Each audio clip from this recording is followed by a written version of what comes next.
Hi, this is Dr. Stephanie Wautier, and I'm the host of Conversations with a Chiropractor. This is not a health how-to, but rather a conversation with some amazing people I've had the pleasure of being with on my journey of life. Think of it more like Tuesdays with Maury, a fireside chat, or chicken soup for the soul. Grab a cup of coffee, sit back, and enjoy this conversation with a chiropractor.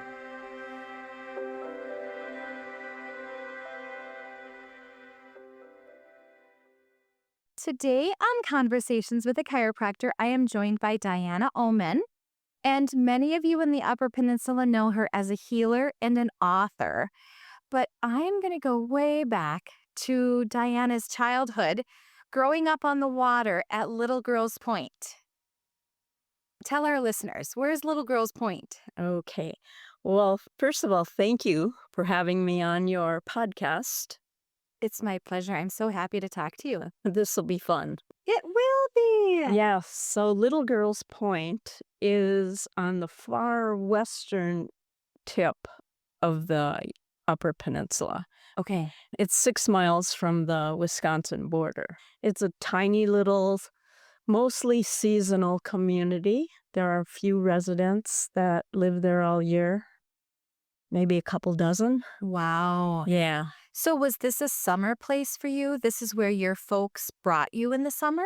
No, this is where we lived all year long. You did? Okay. It was amazing. It was 16 miles from the nearest town, which would be Ironwood. And so, yeah, we were out there. Wow. So kind of a childhood of roughing it, right? Or not having the like easy luxuries that we would have today to run to Target or to run to the grocery store on your way home. No, we went to town once a week. Once a week. Yeah, Okay. yeah. What kind of work did your parents do? My dad, during the winter, was a logger, Okay. but and he did some construction. Like he made the cabinet woodworking for mobile homes. There was a mobile home factory in Ironwood, and my dad had this huge wood shop. Okay. So he did that for a while. Yeah. Mm. But during the summer, from May to October, they had their own little resort. Like No kidding. we had a couple cabins and a larger cabin. And my dad made 12 wooden 18-foot lap straight boats that we rented out. We had a gas pump. And it started out as a candy shop, candy and pop, but ended up within a few years of being an agate shop, a rock shop. Wow, right on your property. Yes. Wow. So I grew up, helping to rent boats and bail out boats and sell agates and ice cream and candy and a few camping supplies and cleaning cabins, So very, pumping gas. very Yeah. entrepreneurial. You grew up working in your family business. My dad was quite an entrepreneur, and my mom, very creative. My dad cut and polished agates and other rocks, and then my mom made jewelry. Wow. Yeah. That is so popular today, but this would have been in what, decade? I'm 76. Okay. Okay. And the day I was born, it was a hot Sunday afternoon, I guess, what I'm told. And the lake was calm, and all 12 boats were rented out. So that part of it and the candy shop, cabins, that was all going on then. During your birth, when you were Yeah. born. Yeah. Okay. And so we had people that would come stay in the cabins every summer, from down in Wisconsin or Chicago, and they were regulars. And then also when I was little, my dad was a commercial fisherman. Wow. And so, yeah, it was kind of fun to go out there, help them bring in the nets and pick How the fish. amazing experiences you had. I did. It was an amazing childhood as I look back. When I was little, I was so far away from everybody in town, but I got to learn about nature. I got to learn the nuances of Lake Superior. Yeah. Have all that. Like all the experiences that people pay dearly for, that they want to escape into these pure areas right along the lake shore. Oh, exactly. That is Exactly. amazing. And when I was little, well, maybe like 12-ish, I think, I was allowed to go fishing by myself with a motorboat. My mom would say, well, who's going to go out and catch fish for supper? Oh my Yeah, gosh. I couldn't wait until I was old enough to go do it myself. Now, did you have any siblings? There were 6 in my family. I have 3 sisters, 2 brothers. They were all older than me, Okay. so I was the baby of the family, 12 years younger than my closest brother. Wow. So, yeah. A lot of people telling you what to do and how to do it. Oh, yes. Older siblings are great for that. Right. And so right now there's just one of my sisters and myself. Oh, wow. Yeah. But we're going to go way, way, way back, even to Okay. your grandfather. So, did you know your grandfather growing up? No, my grandfather died way before I was born. Okay. Yeah. Was Mhm. this your dad's or your mom's father? That was my dad's dad. Okay. Right. And he had some sort of healing capability, right? Yeah, apparently. From the Nordic cultures, there are people who are called blood stoppers, who actually having the ability to speak a Bible verse and something else, which I'm not sure what it is, they were able to, someone or some animal was bleeding, through their mind, they could stop it. And apparently that happened with my dad. He was on our property. He had cut his big toe with an axe and he was bleeding. And somebody must have come to my grandparents' house and said, you need to go help. And so he did this in his mind. And by the time he got to my dad, the blood had stopped. Wow.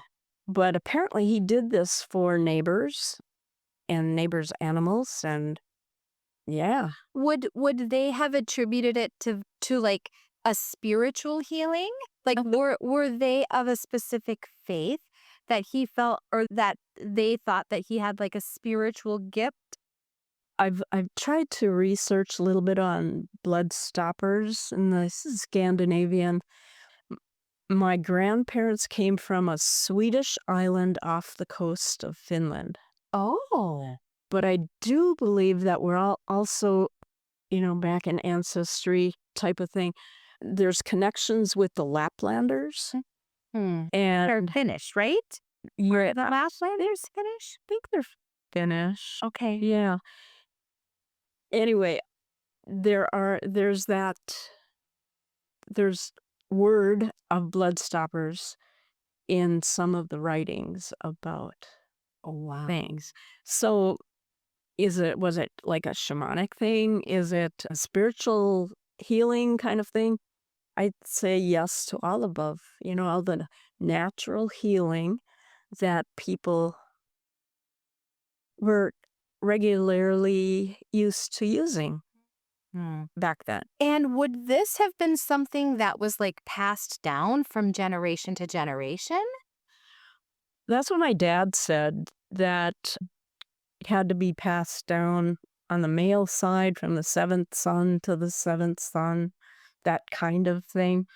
So he did not learn any of that from his dad.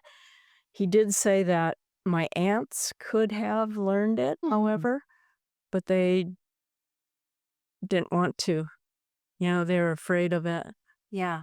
Yeah. As we look at even what was coming about, right? Like if you looked at the world at that time, we societally were becoming more medicalized and perhaps ignoring some of those things that seemed like old wives' tales. We were proving things. We were proving that, penicillin could kill bacteria. Like it was probably an interesting time for people like your aunts to be living. They probably started to shun that, maybe?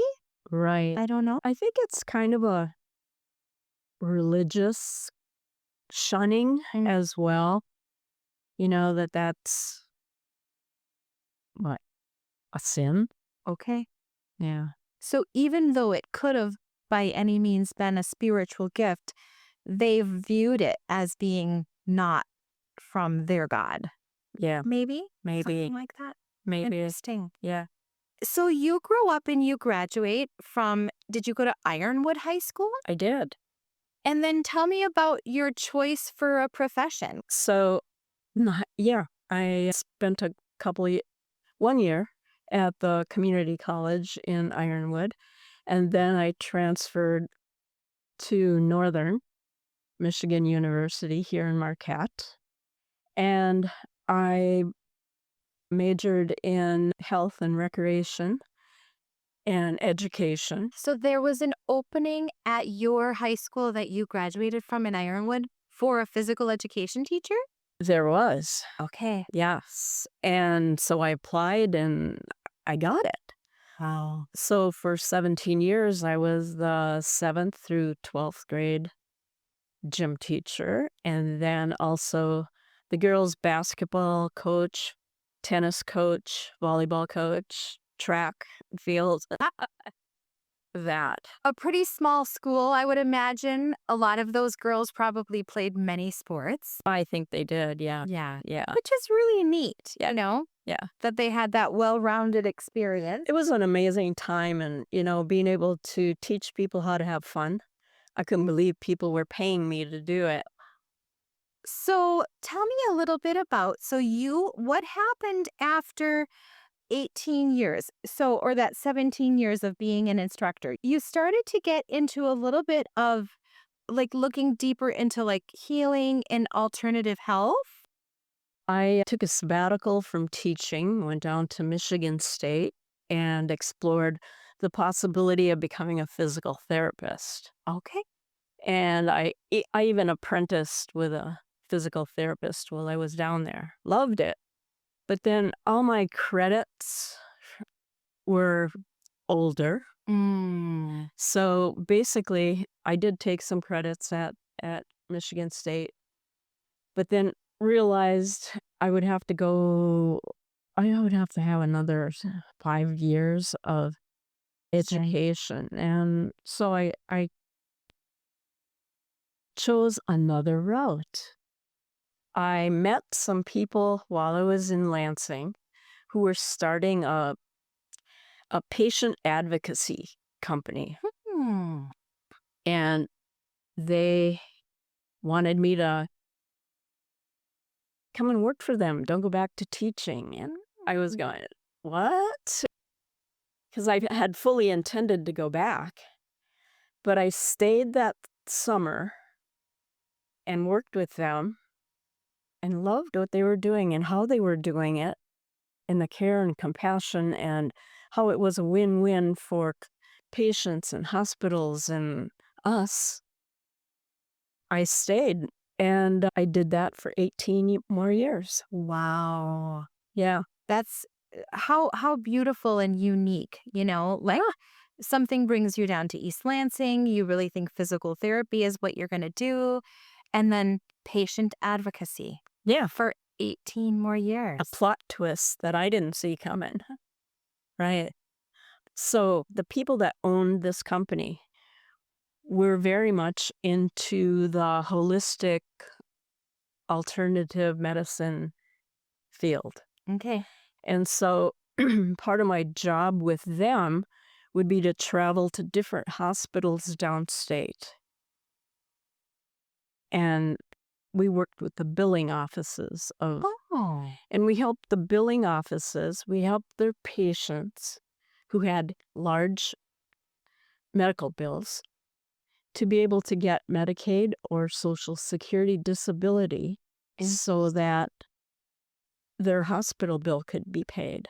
Wow. Yeah. Unique. I mean, it sounds like a very unique company Yeah. and unique people that began this company. Yeah, they were both attorneys. They worked for the state of Michigan Okay. in the Department of Human Services. Yeah. And they had this idea, and it was beautiful. Wow. Yeah. So I had to travel to these other towns downstate. So they would give me, at that time, started out with cassette tapes. And then it was CDs of this holistic world that I didn't know anything about. And then they loved to go on holistic retreats and that. And so they'd let me tag along. Wow. So it opened a whole different world to me, which I soaked up like a sponge. Tell me a little bit about the experience that you had with this internationally known healer, Rosalind Bruyere. Or Bruyere. Okay. Bruyere. Yay. Tell me about her and tell me about what she was up to then.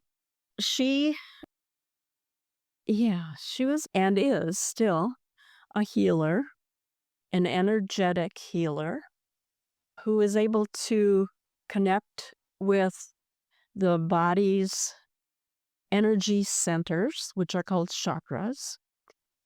And so for a person, she would simply either lay hands on or sit in her chair and just connect with that person's energy, and they were healed. Wow. And that blew my mind because the very first session or event that I went to with her, she was talking about this guy who had a heart attack, and he, had he had these blockages, and he was going to have heart surgery. And, I worked with him, and the blockages disappeared, and he didn't have heart surgery. And I kind of went, I remember clearly sitting in that chair and going, wait, what did I just hear her say? Mm-hmm. That can't be. Right. But yeah, Like disbelief. yeah, because that was very new to me. Yeah. But then I went with my bosses to more of her workshops and got very familiar with her work and loved what she was doing and how she was doing it and the integrity and the safety for her clients. So I had this idea to ask her if she could connect me with my grandfather. And that was fascinating because she agreed, and I had gifted her some tobacco and, a couple other gifts in exchange. And she sat me down. This was at the end of a conference, and called me up to the front, and I sat there. And she said, "This room is very full." She said, "I see your Nordic shaman and all of his reindeer." Wow. Your grandfather being the Nordic shaman? Well, apparently that would be like my spirit guide, Oh. my Nordic spirit guide, which I do call on. Yeah. And that was fascinating. And so she initiated me in a couple things that are like what my grandfather did. With that, I have never stopped blood for myself or anybody else. Okay. But I've connected in other ways. Yeah. Mm. Would you call it energy healing? Would you say that that's the category of healer you are? I would have to say that is the category for sure. Okay. Yeah. Tell me a little bit about how that your personal healing is similar or different than like Reiki. Would you say that this is Reiki or is this a different thing than Reiki? I think it's energy called from above, which would mean you're divine, God, essence, spirit, great spirit, whatever culture you believe in. Mm-hmm. I believe all cultures have a God of some sort that they believe in. Mm-hmm. And in all of the teachings that I've personally experienced, they're all the same. Just looking through at God, at the source, through a different window. But it is the oneness that connects every human being, every sentient being, the connection with the one. Mm-hmm. So you have this sort of gift, maybe I don't want to say departed on you, but maybe it awakened in you through Rosalind. Mm-hmm. But then you also go to do more studying, it specifically with Reiki, like with Shelby Hammett. Mm-hmm. She's one of the Reiki teachers. Many other people, Larry Dosey, Joan Borsenko, Raymond Moody, Daniel Brinkley, so many different people it sounds like you've studied under. Mm-hmm. And Mhm. I probably said some of those names incorrectly. Sorry. And if you Google them, you'll find all of them. They're very well known in the esoteric fields. Okay. Yeah. So you have basically your life takes this unexpected turn. You're in Lansing. You kind of get connected into this alternative healing world. Mm-hmm. Are you doing all of this studying while you're working at that company? While you're doing this, that's your life at that moment? Absolutely. Okay. Because like I said, they would send me off from Lansing to Flint, and during that time, while I'm traveling, I'm listening to the CDs and just soaking it all up. And then they were going to go to Hawaii to learn some huna, which is the native Hawaiian healing ways. Okay. So in the month of March in 2003, 4, and 5, we went to the Big Island and learned from one of the kahuna, one of the leaders in teaching there, and learned a practice that I still use every day. It's called Ho'oponopono, and it's forgiving, because forgiveness, the Hawaiians believe that you have to forgive in order to make space for healing. Because if you hold bad stuff within you, there's no room for healing. So they would actually go and say, like, Grandma, I'm so sorry that, you're sick, and I'm so sorry that I caused you any pain, and that I yelled at you the other day, or whatever. They verbalize their sorries. Will you forgive me? And that's something that was largely missing in our culture. Oh, absolutely. Not to throw my parents or any other parents of a generation under the bus, but you never told your child you were sorry for something. Mm-hmm. You never apologized for losing your temper. And it's actually one of the things that specifically as a parent, I've been very, very, very consciously mindful to do is Mm-hmm. to apologize. Mm-hmm. To say, you know what? Yes, you were misbehaving, but I lost my temper. And then not that it's an excuse, but I try to give my kids a little bit of perspective. Like, you know what? Like, it was a long, hard day at work, or, just to sort of like, I don't know, maybe that's good or bad, rationalizing. But I wanted them to know my heart, that I'm sorry, Right. And you're owning your actions. Mm-hmm. Mm-hmm. Yeah, definitely. Yeah. So a kahuna who was healing, like a kahuna is like a professor in our culture, one who knows stuff about a certain area. Okay. An expert. An expert. And perhaps in that culture, revered, maybe as an elder or as a leader in the community or in the tribe.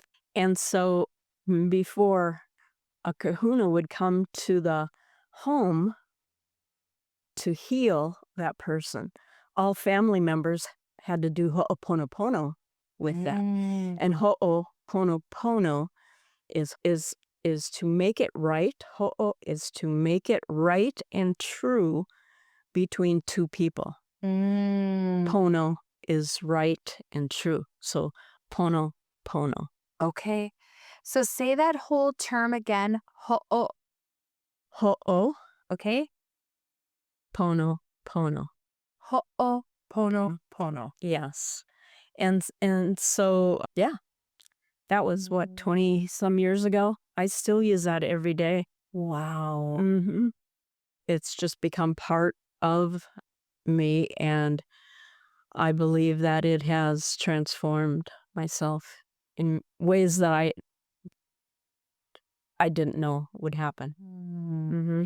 You know what I think, just from like a very surface level, kind of like nowadays, is that it's humility, it's humbling yourself, because pride and the ego can suffocate us, right? And it takes humility to say, I'm sorry, I was wrong, right? Right. Like that, I think, can be one of the flaws societally, right? Mm-hmm. I mean, the pride, the ego, the greed.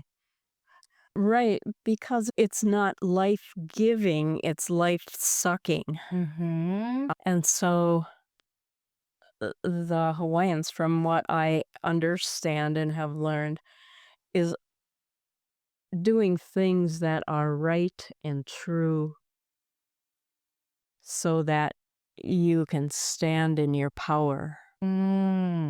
Like purity comes to mind. Right. Like standing in your pure power. Right. Like not power from an outside source or from like a title, but like authentically within your soul. Mm-hmm. That's what I'm hearing. Right. It is. Mm-hmm.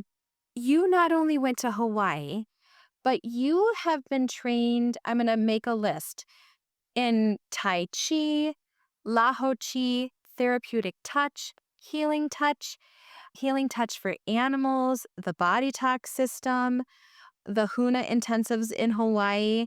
You've done an immersion in the law of attraction with Abraham Hicks. I mean, this is like so deep. Soul body fusion facilitator, heart activation facilitator. This is like been your life's work of studying. It has. And I'm actually learning a new one called Zero Ishiki. Ooh. It's a Japanese approach to healing. Wow. Tell us about that a little more. It's a process to identify through muscle testing energetic stresses that are within your system. And it could be, for example, like a shoulder, or it could just be in your whole system, or you can zero in.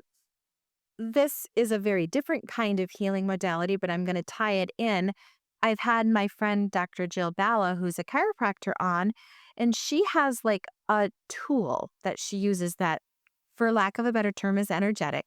And she sort of uses this analogy.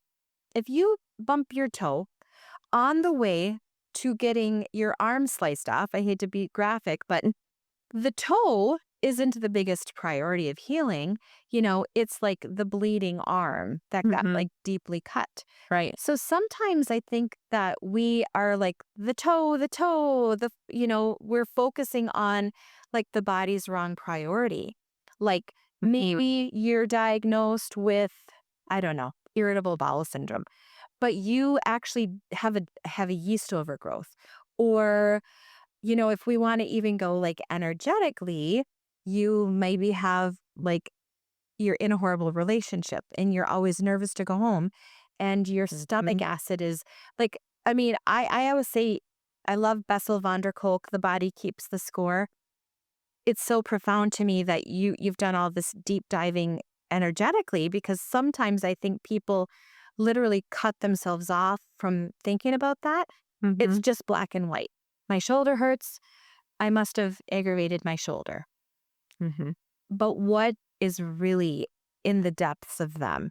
And like even the Hawaiian healing that you talked about, like how many people would have a daily practice of righting wrongs, making sure that they are forgiven, that they are asking for forgiveness?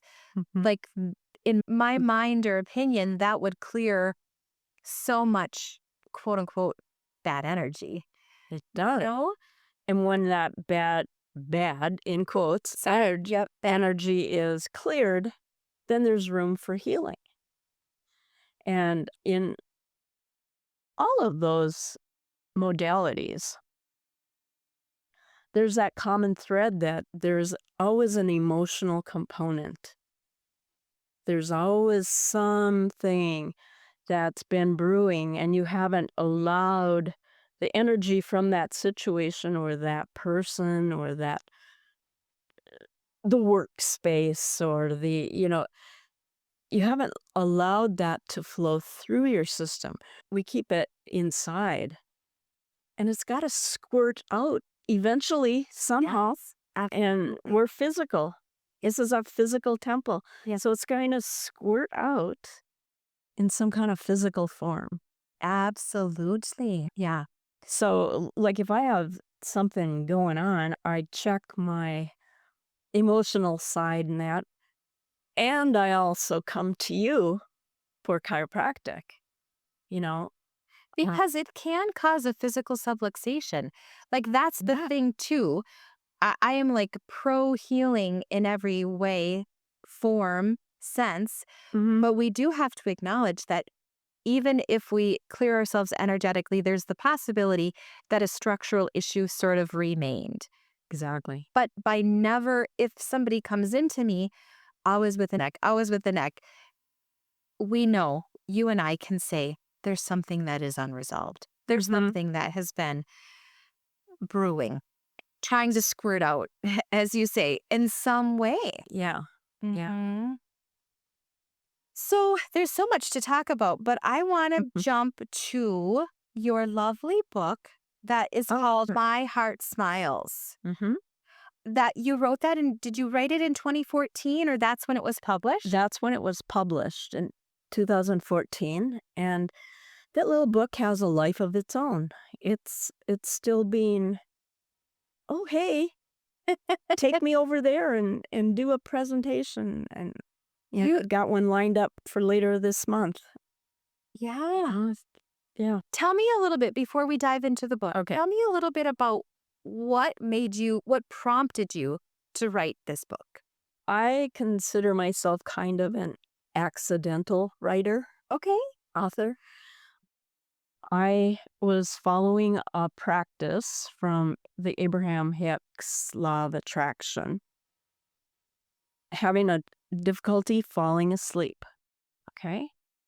So they offered this suggestion about going through the alphabet, and with each letter, pick a word that feels good to you. So lay down in your bed at night and then just go through the alphabet. A, awesome. that feels good to me, that word, or amazing, or something like that. Take a deep breath, and then go to B.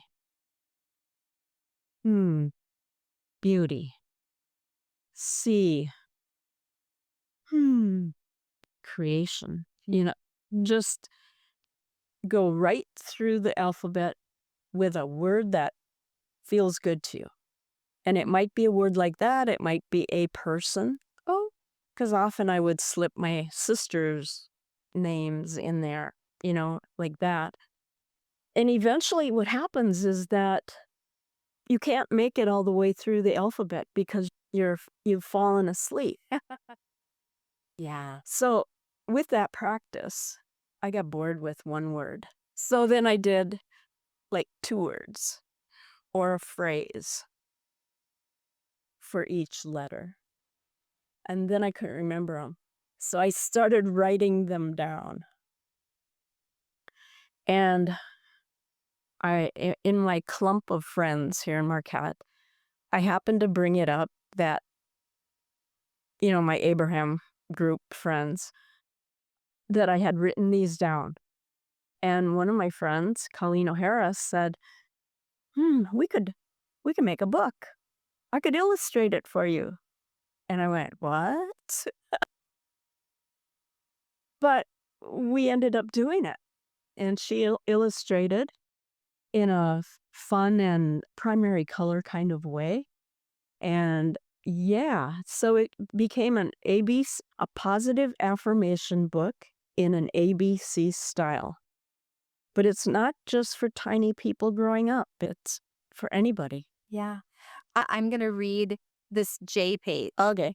So in big bright letters on the top, it says joyful, exclamation point. When I feel joyful, I jump with joy. My life is a jamming jubilee, and I am just right for me. So, this is spectacular. This is wonderful.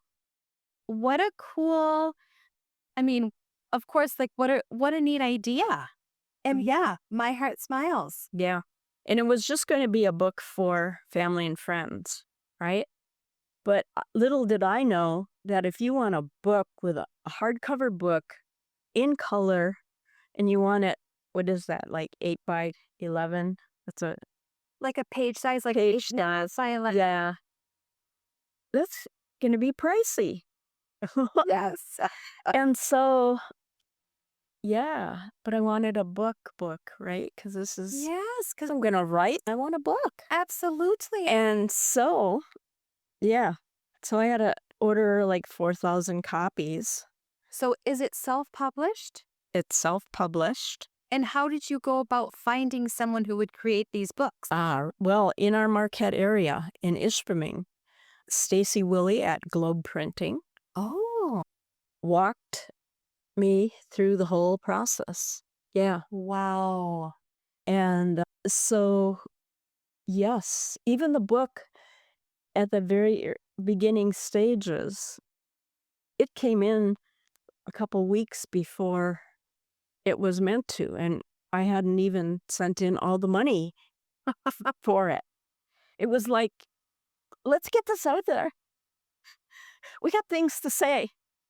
And so it was, like I said, it was just going to be a book for family and friends. But then I had to order a lot. So then there were marketing kind of things to do. It's all across the United States. It's in 10 countries that I know of. Wow. I've gone on book tours around, of course, Michigan, Wisconsin, Minnesota, Hawaii. In Hawaii, I went to 6 different schools, 900 little children called keiki. They're called keiki, the little ones there. I thought, are they even going to relate to, this howly? And they loved it. My L, I have to tell you about my L. Tell us about your L. So my L is loving. Mm. And the picture is of this little girl. And I should say, the little girl is like my mini me. Hmm. And Like your inner child? yeah, Yeah. yeah. And so the little girl is swimming with a dolphin. So it says, when I feel loving, I am lovable. I love myself and I love my life. And my heart smiles. So when I was in Hawaii, I came to this page and it's up on a big screen, with my presentation. And I told him, I have to tell you this story about this. And because I have friends in Hawaii who have taken me, we put our mask and snorkel and fins on, and we go right from shore out and just hang out in the water, Hmm. and the dolphins come. Wow. Now, it's illegal to do that now. You can't go out and swim with the wild dolphins Okay. now. But at that time you could. And so the dolphins, so we had swam out, there was no dolphins, nobody.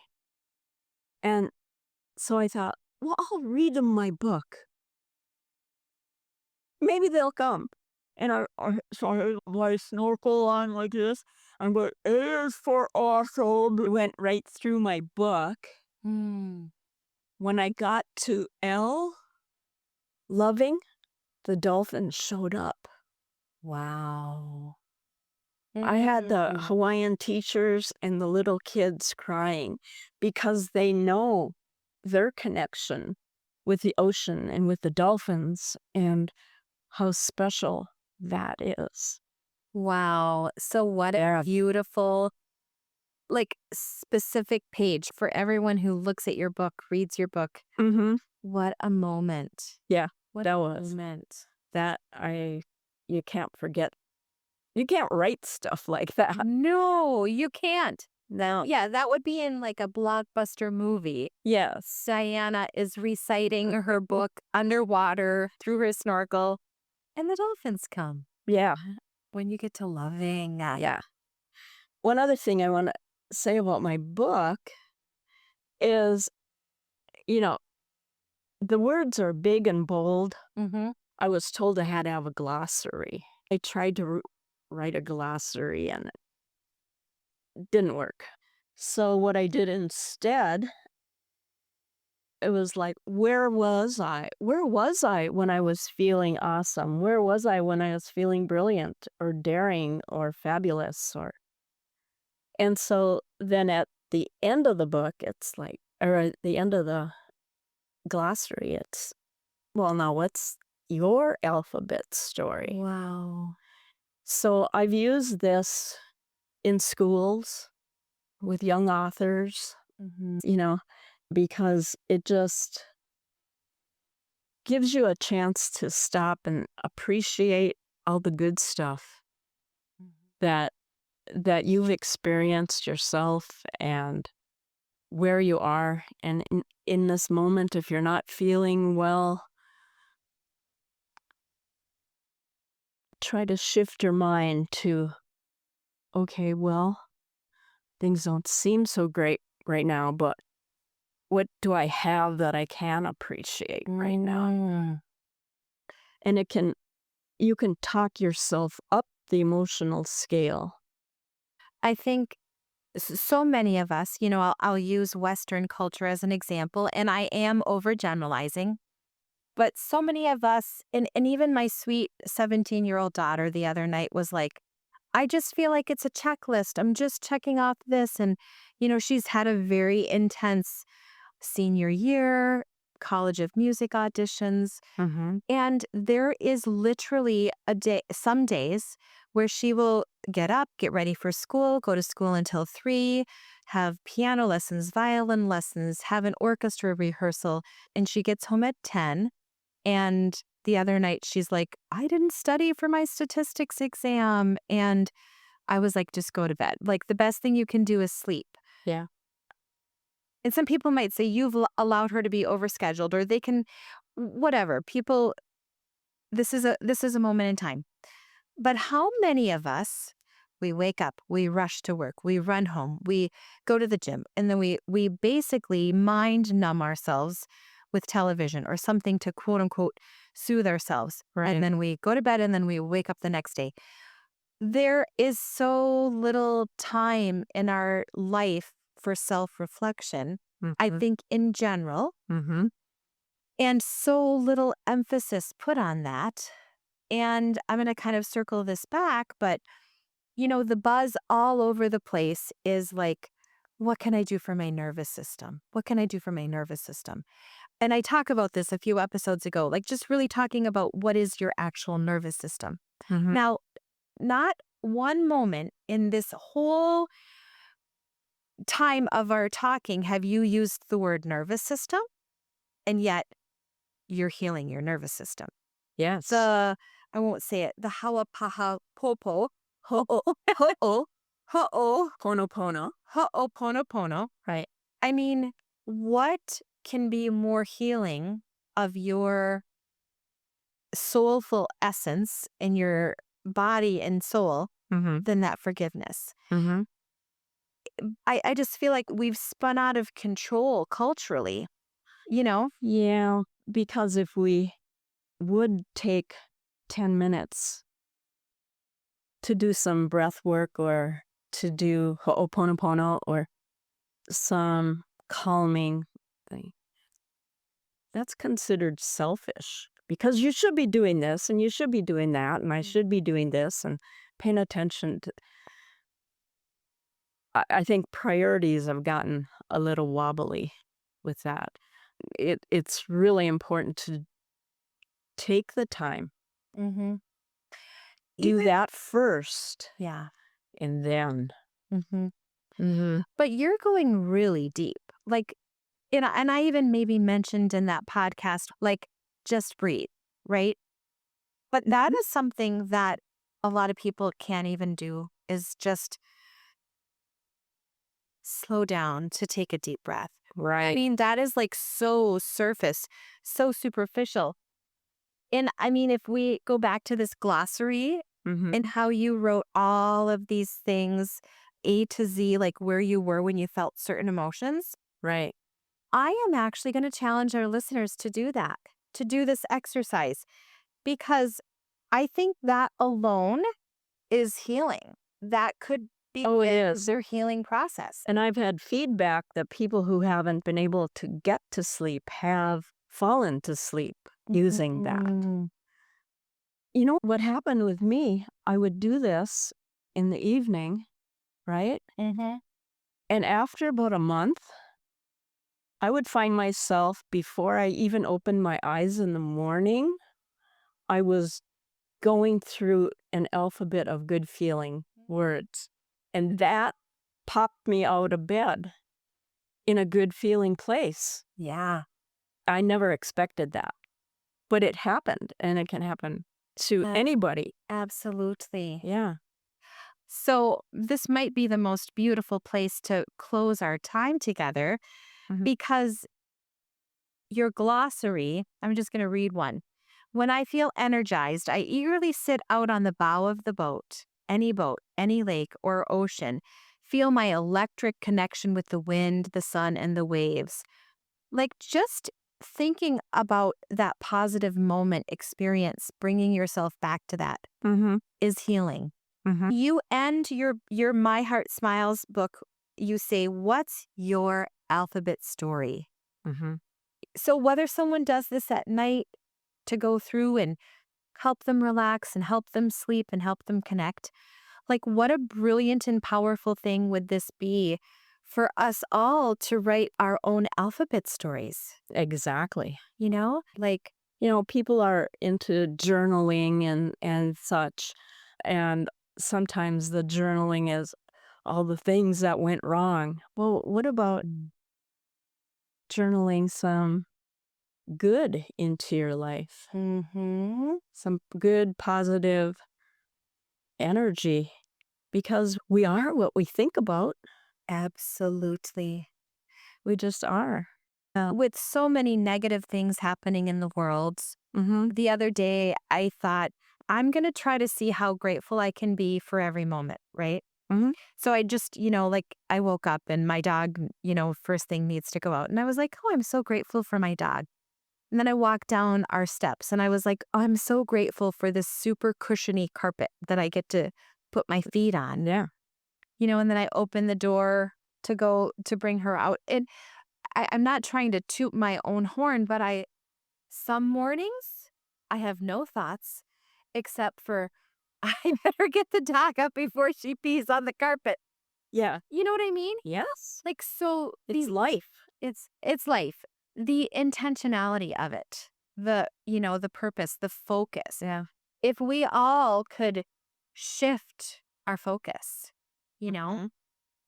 yeah, how powerful. What would that do?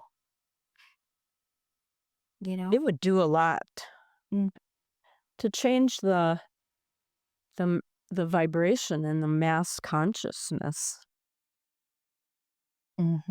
of yourself, of the community, of the country, of the world. Yeah. So profound. Mm-hmm. If someone wants a healing session with you specifically, do you still do those? I do, upon request. Okay. I don't have a physical office anymore. But yeah. And Cool. I can be found I'm on Facebook. Tell us how to And- find you. And well, probably Facebook would be the simplest way, Okay. the easiest way. Couple other things, can we just pop Yeah. on in here? Yeah, absolutely. Okay. I was involved in a project for a couple years, and it was called the Upper Wisdom. Yeah. Yes, and with Kim Key and Ava Miller, Cindy Whitehouse from our community. And our film director made a little documentary that was at the Fresh Coast Film Festival, and was well received. Yes. And that's available on Tubi right now for free. You just go on Tubi and look at Wolf Vision Docs, and it's episode 1. Wow. Yeah. Let's talk a little bit more about Upper Wisdom and Sure. how that came to be. So Kim originally wrote the book about basically the wisdom of women. Of Upper women. Women Yes. around a campfire. Right. And you guys were dear, dear friends. And, you were one of those wise women. And then for this project, for this movie documentary, you took a woman from New York City. Was she from New York City? Oh, yes.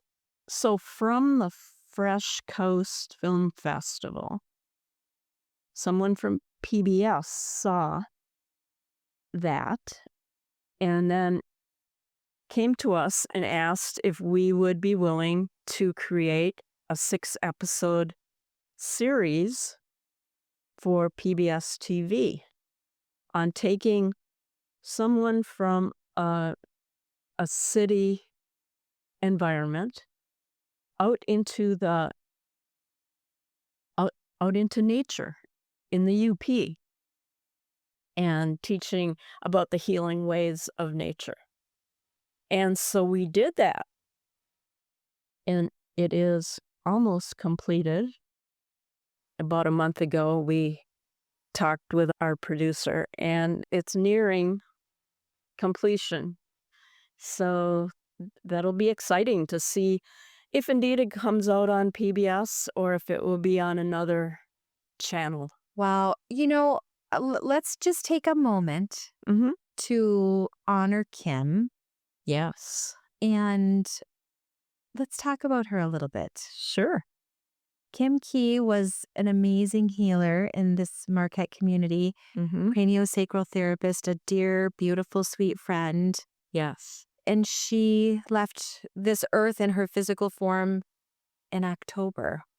You guys were dear friends. You knew her longer than I did. For about 20 years when her and her husband, Rob, moved to Marquette. Yeah. She, I think, embodied all that is good, you know? Oh my goodness. What a beautiful, gentle spirit. So connected to nature. So connected. Whether it be the water or the forest or the tiny little moss and greens, every aspect. Yeah. We love you, Kim. Well, we sure do, and we miss you. Yes. Yeah. Yeah. But she's with us. We feel her. We feel her. And we know that she's guiding our producer, Kelly, in completing the film series. And yeah. What a beautiful legacy. What a beautiful piece of work that Oh my she is in. goodness. We get to see her. Yes. Yeah. So if our listeners would like to know more about Kim, I would suggest going on Tubi and watching that documentary, because the essence of Kim is throughout that whole documentary. Yes. And she and Kelly, our producer, had a podcast called Youper Wisdom. Yeah, and you're a guest on her podcast. Yes. And I was a guest on her podcast. Yeah. There were a lot of us from the area. Really Yeah. lovely. Yeah. So how can we wrap this up and give our listeners something like tangible and beautiful to think about your life and your healing journey and the legacy that you leave? I guess I would say, and this just brings to mind, never stop learning, never stop exploring. That keeps you younger, keeps you young, keeps your life force energy flowing. Be curious. Be curious. In today's social media and such, and in business now, there's so much technology with AI and all that. Yeah. It's like, oh, I'm in another business now because I'm curious. So I have a new website that a long time ago, a friend and I were we had a business plan and everything. We wanted to have a sporting goods business because we were involved in sports and involved in outdoors and all that. And being the kayaker that I am, this opportunity came up within this past year for a little online gear and equipment business. So it's called Light Earth Goods, or Light Earth Gear, rather. And what I'm finding, jumping in this way, kind of fulfills something I kind of like a dream I dropped years ago. And it came full circle, came back to me. But what is curious is that I'm loving figuring out how to use AI and how to do this. And oh my gosh, that's what you do to put this on there. And, who knows if anything will happen with this little business. But what I'm learning for myself is that spark of, oh my gosh, that was fun to learn. Now let's try this. And can I do that? And I think I just have that. It's a never-ending desire to keep learning. And I think that helps to keep me young. So Yeah. stay curious. Know that everything is working out for you. Ooh, that's powerful. Even if it doesn't look like it on the surface, it's a plot twist, but it's working out for you. Yes. Everything is working out for you. And if you adopt that, then you respond to things. You don't react to things. That's powerful. And that helps you to have a little better perspective on where you're going. Yeah. Diana, thank you so much for being You're welcome. today. You have so much knowledge, so much healing power and potential that you've shared with us. So if you want to find the book My Heart Smiles, or if you want to find Diana Oman, you can find her on Facebook, and I'm going to tag her. All right. Thank you so much for having me. This was fun. It was fun. Thank you, Diana. All right. Thank you. If you have been inspired by Diana's story, Diana would really love to connect with an organization or foundation that helps marginalized, abused children or teens, or even adults. She would love to distribute the books that she has left to help to build confidence, self-worth, and self-esteem. If any of you listeners is inspired and would like to connect with Diana on this, you can find her on Facebook, and you can see in the show notes the specific link. Thank you so much for listening. If you've enjoyed this podcast, would you please rate it, review it, like, or subscribe? You can find me on social media at wautierwellness.com, Dr. Stephanie Wautier on Instagram, or Wautier Wellness Chiropractic and Massage on Facebook. And I'm so curious where your next conversation will take you.